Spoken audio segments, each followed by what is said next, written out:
आप सबका स्वागत है। मैं Vivek Bindra, motivational speaker, leadership consultant और बिजनेस कोच। आज आपके कई क्वेश्चंस का आंसर देने आया हूं। आपने पूछा जो छोटा बिजनेस कर रहे हैं और जो बिजनेस बड़ा करने वाले हैं, जो बिजनेस शुरू करने वाले हैं, इनमें कई एक बड़ी कॉमन प्रॉब्लम आती है कि बिजनेस में प्रोसेस कैसे बनाए जाएं। देखिए, बिजनेस दो प्रकार के होते हैं, एक पर्सनालिटी ओरिएंटेड यानी कि पीपल ओरिएंटेड, और एक प्रोसेस ओरिएंटेड। जो पर्सनालिटी ओरिएंटेड है, मतलब लल्लू लाल गुलाब जामुन वाला, लल्लू लाल है तो गुलाब जामुन बढ़िया बनेगा, लल्लू लाल नहीं है तो गुलाब जामुन बढ़िया नहीं बनेगा। गुप्ता बर्गर वाला, गुप्ता जी हैं तो बर्गर बढ़िया बनेगा, गुप्ता जी नहीं है तो बर्गर बढ़िया बन ही नहीं सकता, दिक्कत हो जाएगी। ये क्या होगा? सारे पर्सनालिटी ड्रिवन बिजनेस। लेकिन आपको क्या चाहिए? Process driven business. मैकडोनल्ड्स क्या बना? Process driven business. वहां पे रोनाल्ड मैकडोनल्ड को कोई नहीं जानता, वहां उनको कोई नहीं जानता जिन्होंने एक्चुअली शुरू किया था। देखिए, मकसद तो ये है, या तो आप दुबई में बैठ के बीच पे लेमोनेड पिए, पीछे आपका बिजनेस बढ़ता रहे, या वृंदावन में जाकर के भगवान का नाम लें, हरे कृष्णा जप करें और पीछे आपका बिजनेस अपने आप बढ़ता रहे। ऐसा कैसे हो? ये तभी होगा जब आपके बिजनेस में हर डिपार्टमेंट के अंदर एसओपीज बन जाएं। ये एसओपी क्या बला है? ये एसओपी होता है स्टैंडर्ड ऑपरेटिंग प्रोसीजर। देखिए, अपने बिजनेस को पर्सनालिटी ड्रिवन बिजनेस से प्रोसेस ड्रिवन बिजनेस बनाने के लिए एसओपीज बनाने चाहिए। एसओपी बनाने के मैं आपको स्टेप्स बताऊंगा, पहले थोड़े फायदे समझ लेते हैं। एसओपी का पहला फायदा तो क्या है? आपका बिजनेस स्केल अप जल्दी हो जाएगा। जो आपकी होम ब्रांच है उससे, मान लो आप दिल्ली में हैं, आपको दिल्ली के बाद जयपुर, जोधपुर, जैसलमेर, पूरे राजस्थान में फैलना है। यहां एसओपी बना ली, मैनुअल तैयार कर लिए, वहां भेज दिए, वहां भी लोग वही फॉलो करेंगे जो आप यहां फॉलो कर रहे थे, यानी कि फास्ट एक्सपेंशन। एफिशिएंसी यानी कि स्पीड आपकी बढ़ जाती है।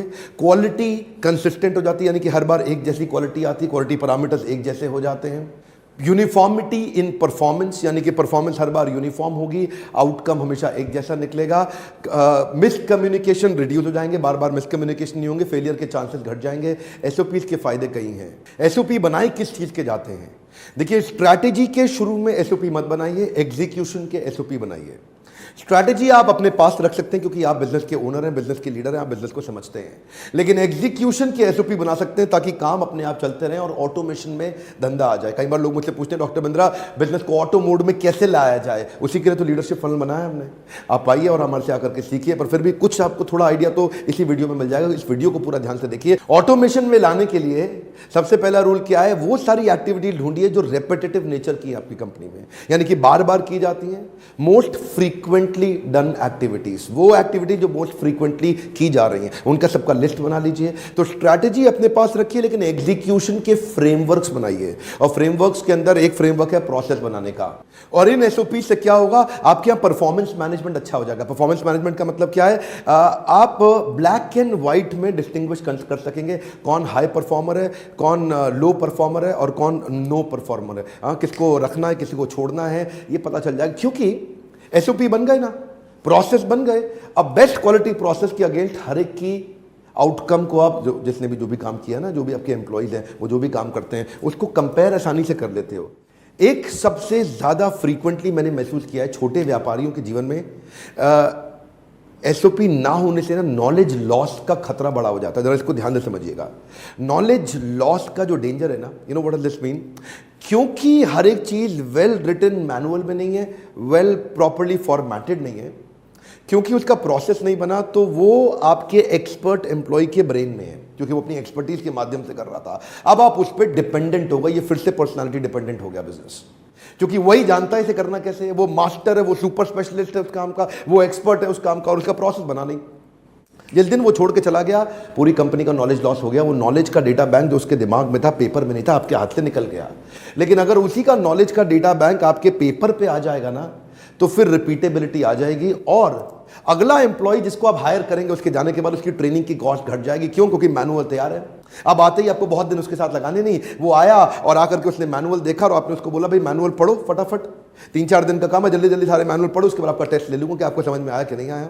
और आप उसको मैनुअल पढ़ के समझाते हैं, सिखाते हैं, उसके बाद असेसमेंट लेते हैं, उसके नंबर कम आते हैं, फिर गाइड करते हैं, फिर मैनुअल पढ़ाते हैं, फिर टेस्ट असेसमेंट लेते हैं, और आपका आदमी 1 हफ्ते में तैयार और फिर काम पर लग गया। लेकिन दूसरे केस में हो सकता है पूरी की पूरी कंपनी डुबो जाता, आपका कॉम्पिटिशन ज्वाइन कर लेता, या खुद ही आपका कॉम्पिटिटर बन जाता। अगर आपको इस तरह के खतरे आते हैं तो आपको ही नहीं, मेरे बहुत पार्टिसिपेंट्स को आते हैं। देखिए शुरू में ना बिजनेस को समझने में मुझे टाइम लगा करता था कई साल पहले, लेकिन आज तो आप मुझे कोई भी बिजनेस दे दो, मैं देखते ही देखते बता दूंगा कि इसमें क्या गड़बड़ है, क्या समस्या, क्या ठीक चल रही है, क्या गलत चल रही है। मैंने इस समय कई लॉस मेकिंग कंपनीज को प्रॉफिट मेकिंग बनाया, क्योंकि इतनी एक्सपर्टीज हो गई ना, रोजाना हम कई बिजनेस को हैंडल कर रहे हैं। तो ये लीडरशिप फनल को हमने बनाया इसलिए ताकि हम आपके प्रोसेस बनाने में आपकी मदद कर सके। बहरहाल कुछ स्टेप्स सुनिए कि प्रोसेस बनाए कैसे जाए। आपके मन में तो आ रहा होगा यार प्रोसेस बनाना है, लेकिन ये तो बताया नहीं बनाना कैसे है। तो मैं कुछ स्टेप्स देता हूं आपको, रेडीमेड स्टेप्स दे रहा हूं। प्रोसेस बनाने का पहला स्टेप क्या है कि identify the problem for which you need the process. एक ऐसा प्रॉब्लम आइडेंटिफाई करिए जो कि फ्रीक्वेंट क्राइसिस आ रहा हो, जहां बार बार तकलीफ आ रही हो, जहां क्वालिटी में तकलीफ आ रही हो, जहां प्रोडक्टिविटी में तकलीफ आ रही हो, आउटकम में आ रही हो, कैलकुलेशन में आ रही हो, अकाउंटिंग में आ रही हो, सेल्स में नंबर अचीव नहीं हो रहा, जो भी इस डिपार्टमेंट है आपके यहाँ पे, उसका ना एक प्रॉब्लम लिख लीजिए जिससे हम गोल बना लें, जिसके अराउंड प्रोसेस बनाएंगे। क्योंकि अगर पहले दिशा मिलेगी तभी दशा तैयार होगी, पहले हमें डायरेक्शन मिलेगी तभी हम डिसीजन लेंगे। तो पहले दिशा तैयार करिए, किस प्रॉब्लम को सॉल्व करना है, किस गोल को अचीव करना है, उसके बाद उसका प्रोसेस बनाते हैं। अगला है कि ये जो भी आप प्रोसेस बनाने जा रहे हैं इसकी ना बाउंड्री तैयार कर लीजिए। पहले बाउंड्री मतलब इसका A to B बना लीजिए। A to B मतलब इसका स्टार्ट पॉइंट क्या है और एंड पॉइंट क्या है। जो भी फ्लो चार्ट बनेगा, जो भी आपका स्टेप्स बन के निकल के आएंगे ना, तो स्टेप्स मतलब फॉर एग्जांपल आपको बर्गर बनाने का प्रोसेस चाहिए, तो बर्गर बनाने में पहला प्रोसेस का पहला स्टेप क्या है कि जी बन खरीद के लाना है, टिक्की के लिए इंग्रेडिएंट्स खरीद के लाने हैं, वो आए यहाँ पे, फिर उसके बाद सारे स्टेप होंगे और फाइनल स्टेप क्या होगा, बर्गर कंज्यूमर ने, आपके कस्टमर ने खा लिया। अब इसके बीच में क्या स्टेप थे, वो बढ़िया बर्गर बनाने के लिए कैसे टिक्की लगानी, कैसे बन लगाना, कितना गर्म करना है, कितनी चटनी लगानी, कितना मिर्च लगाना है, कितना मसाला, जो भी लगाना है वो सब उसके बीच में आएगा। लेकिन पहले ए और बी यानी कि फर्स्ट स्टेप और लास्ट स्टेप लिख लीजिए। पहले क्या लिखा था हमने, प्रॉब्लम, गोल क्या है, सेकंड स्टेप हम क्या बता रहे हैं, ए और बी यानी कि फर्स्ट और आखिरी स्टेप लिख लीजिए। थर्ड है इसके बीच में आउटपुट फाइनल आपको दिखने में कैसा लगना चाहिए और इनपुट बीच बीच में क्या क्या चीजें चाहिए, यानी कि आप बीच में आप सारे एक्शनेबल्स क्या क्या हो सकते हैं, वो इनपुट क्या है और फाइनल आउटकम क्या चाहिए। तो जो इनपुट और आउटपुट है उसको भी एक दफा आप लिखना शुरू करिए। अगले स्टेप में अपनी टीम के साथ बैठ के ब्रेनस्टॉर्म करिए कि क्या क्या सारी की सारी जितनी भी प्रकार की एक्टिविटीज है उनको लिख लीजिए। अब इस स्टेप पे सारा ब्रेनस्टॉर्म करना शुरू किया आपने बैठ करके। पहले आपने देखिए, फिर से वापस जाते हैं, पहले आपने क्या किया, पहले आपने गोल बनाया, गोल बनाने के बाद फर्स्ट स्टेप और आखिरी स्टेप का आइडिया लिखा, फर्स्ट स्टेप आखिरी स्टेप के बाद अब बीच के सारे स्टेप्स आपने लिखने शुरू करे कि भाई बर्गर बनाने के लिए क्या क्या करना पड़ सकता है। आपने सारी टीम के साथ बैठ करके लिखना शुरू कर दिया। अब लिखे आपने स्टेप्स बना लिए कि जी ये करना पड़ सकता है। अब अगला स्टेप क्या, अब इनकी सीक्वेंसिंग कर दीजिए। अब सीक्वेंसिंग का मतलब क्या है, 1 के बाद हो सकता है आपने 3 लिखा हो, 5 के बाद हो सकता है 2 लिखा हो, 2 के बाद हो सकता है 9 लिखा हो। सीक्वेंस ठीक बनाइए और सीक्वेंस के अंदर फिर देखिए मैन पावर की जरूरत किस किस की है, कौन कौन इस काम को करेगा। अच्छा, इसमें ना brainstorm around all the best practices. Best practice का मतलब क्या, जिससे सबसे बढ़िया बर्गर बनाया उसके बनाने के तरीके को ऑब्जर्व करिए। पहले सबसे चटकारेदार बर्गर किसके हाथ से बनता है, उसके सारे प्रोसेस को देखिए। ये डालता कितना है, ये गर्म कितनी देर करता है, ये कितनी आंच कितनी रखता है, सेकता कितना है बर्गर के बन को, ये कब निकालता है, उसके बाद ये नमक मसाला कैसे डालता है, चटनी लगाता कैसे है। इसके सारे प्रोसेस को पहले आप लिख लो। ये बेस्ट प्रैक्टिस था, क्यों, इसकी क्वालिटी सबसे अच्छी आती है। अब इसी के प्रोसेस को लिख के इसी के सीक्वेंस को इन्वॉल्व कर लें। अब उसके बाद इस सीक्वेंस में ये भी लिख लें कि कौन सी मैन पावर कहां लगेगी, यानी कि राम का रोल कब आएगा, शाम का कब आएगा, घनश्याम का कब आएगा। तो राम के बाद शाम और शाम के बाद घनश्याम। अगला स्टेप है put process role in a flow chart for integrated review. इसका मतलब क्या हो गया, इसमें 3 बातें, पहला तो प्रोसेस रोल, दूसरा फ्लो चार्ट और तीसरा इंटीग्रेटेड रिव्यू। प्रोसेस रोल का मतलब क्या है, अब डिसाइड करें कि किसका प्रोसेस में क्या रोल है। राम क्या करेगा, श्याम क्या करेगा, घनश्याम क्या करेगा, चमन लाल क्या करेगा, छगन लाल क्या करेगा, मगन लाल क्या करेगा। सबका पहले अलग अलग लिख ले, भाई तेरा रोल ये है, तू ये काम करेगा, तू ये करेगा, तू ये करेगा, तू ये करेगा। अब सीक्वेंस कर दे। प्रोसेस रोल बनाने के बाद अब सीक्वेंस कर दे। अब सीक्वेंस कर लिया, अब टीम बैठ के इंटीग्रेटेड रिव्यू कर लेगी। रिव्यू करने के बाद समझ में आ जाएगा, भाई तू यहां से इतना करके मुझको देगा, मैं यहां से इतना करके तुझको दूंगा। असेंबली लाइन जैसा बन जाएगा। जैसे गाड़ी बनती है ना, गाड़ियों की फैक्ट्री अगर आपने देखी हो और ना देखी हो तो अपने वीडियोस में देखिएगा। वीडियोस में होता है कि गाड़ी में मतलब एक आदमी हेडलाइट फिट करता है, एक दरवाजा फिट करता है, एक पीछे टेल लाइट फिट करता है, एक उसका स्टीयरिंग फिट करता है। वो असेंबली लाइन पे आगे चलता जाता है, अपना अपना रोल करता है। इसलिए आपको क्लियर पता होना चाहिए हर एक का रोल क्या है, उसको फ्लो चार्ट के अंदर डाल दे, उसको सीक्वेंस में डाल दे और इंटीग्रेटेड रिव्यू कर ले ताकि सबको पता चल जाए। अगला स्टेप बड़ा कमाल का है, kill the potential problem in advance with RACI matrix. इसका मतलब क्या है, देखिए प्रॉब्लम आएंगी, जब आप प्रोसेस बनाएंगे प्रोसेस टूटेंगे, प्रोसेस ब्रेक होंगे, बीच में क्वालिटी इशू आ सकता है और लास्ट में हो सकता है कि आपका गलत क्वालिटी का प्रोडक्ट या सर्विस चली जाए मार्केट में, जिससे आपकी बदनामी, आपका नाम खराब हो सकता है। तो ये जो पोटेंशियल प्रॉब्लम आने वाली है ना, उसको पहले ही खत्म करने के लिए एक राशि मैट्रिक्स बना दीजिए। ये राशि मैट्रिक्स हम लोग आपको लीडरशिप फनल में सिखाते हैं। मैं यहां भी थोड़ा आइडिया देना चाहता हूं आपको। राशि मैट्रिक्स क्या होता है? जो भी काम कर रहे हो आप, उसका RACI लिख लो। आर मतलब इस काम को करने वाला रिस्पॉन्सिबल कौन है। कोई भी मीटिंग बनाने के बाद, फ्लो चार्ट बनाने के बाद ये क्लियरली लिख ले इस काम को करेगा कौन। यानी कि बर्गर को बनाएगा राम, ओ वेरी गुड, ठीक है। अकाउंटेबल कौन है? राम, श्याम, घनश्याम जैसे कई लोग बर्गर बनाएंगे, लेकिन इनके ऊपर अकाउंटेबल है ए। अकाउंटेबल कौन है? अकाउंटेबल चमनलाल जी हैं, जो सारे बर्गर के लिए अकाउंटेबल है। यानी कि बनाएगा राम, लेकिन जिम्मेदारी, यानी कि कुछ भी गड़बड़ हुई तो गर्दन किसकी पकड़ी जाएगी? गर्दन चमनलाल की पकड़ी जाएगी कि तेरी टीम मेंबर ने गलत काम कैसे किया। गर्दन उसकी नहीं पकड़ी जाएगी, चमनलाल की। चमनलाल को रखा किस लिए था? इसीलिए रखा था ना कि राम ठीक काम करे। तो Ram responsible, Chamanlal accountable. Okay, यहां तक हो गया। अब अगला स्टेप क्या है? RA के बाद आता है C का मतलब क्या है? कंसल्टेड। कंसल्टेड मतलब जब भी बर्गर में देख रहे हैं कुछ स्मेल आ रही है, टिक्की में स्मेल आ रही है, कोई चीज पुरानी लग रही है, बर्गर थोड़ा सूखा हुआ है, तो इस एरिया का जो कंसल्टेड मतलब जो एक्सपर्ट है, सुपर स्पेशलिस्ट है, वो कौन है? वो है भाई साहब मगन लाल। मगन लाल 40 साल से बर्गर बना रहा है, वो सबसे बड़ा सुपर स्पेशलिस्ट है। जब भी कोई तकलीफ आए, किसको? राम को या चमन लाल को दिक्कत आए, तो ये मगन लाल से जाके मिलेंगे। देखो, राम बर्गर बना रहा है, वो रिस्पॉन्सिबल है। चमन लाल बर्गर बनवा रहा है, वो अकाउंटेबल है। लेकिन बर्गर का सबसे बड़ा एक्सपर्ट कौन है? वो मगन लाल है। मगन लाल 40 साल से बर्गर बना रहा है। तो जब भी कोई दिक्कत आए तो कंसल्ट मगन लाल को करो। किसको करो? मगन लाल को। राम ने देखा बर्गर में साहब दिक्कत क्या आ रही, टिक्की मेरे को सूखी सूखी लग रही, इसको लगाऊं कि नहीं लगाऊं।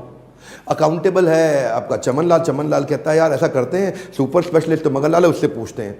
तो अब क्या है, गड़बड़ की सारे चांसेस खत्म हो जाते हैं, क्योंकि रिस्पॉन्सिबल पता चल गया, अकाउंटेबल पता चल गया, कंसल्ट किसको करना है तकलीफ आते हुए वही पता चल गया। और फाइनली है आई मतलब इन्फॉर्म्ड। जो पूरे ब्रांच का हेड है वो कौन है? वो श्यामलाल है।